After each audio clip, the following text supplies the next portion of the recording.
Souvenez-vous, en mars 2014, après un demi-siècle d'utilisation, l'Université de Bourgogne a abandonné le charbon pour se chauffer. Le campus dijonnais faisait le choix du réseau de chauffage urbain du Grand Dijon. Mais depuis quelque temps, ce sont les données numériques qui chauffent aussi l'université. Son data center représente 5 à 8% des besoins annuels de l'Université de Bourgogne. Ça représente le chauffage pour un bâtiment de 10 000 mètres carrés. Daniel Niederlander est le directeur adjoint du pôle patrimoine de l'Université de Bourgogne.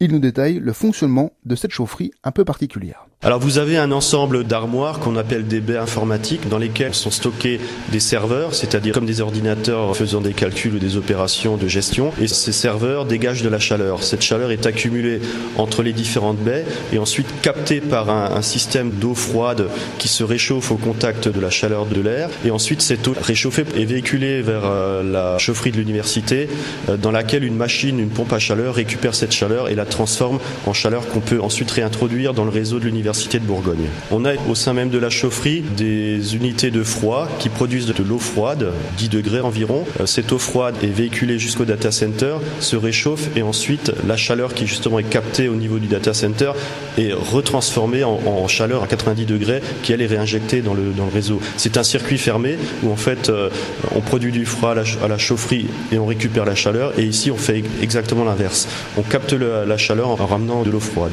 Et pendant l'été, ce système de chauffage permet de chauffer l'eau des résidences universitaires et du restaurant universitaire.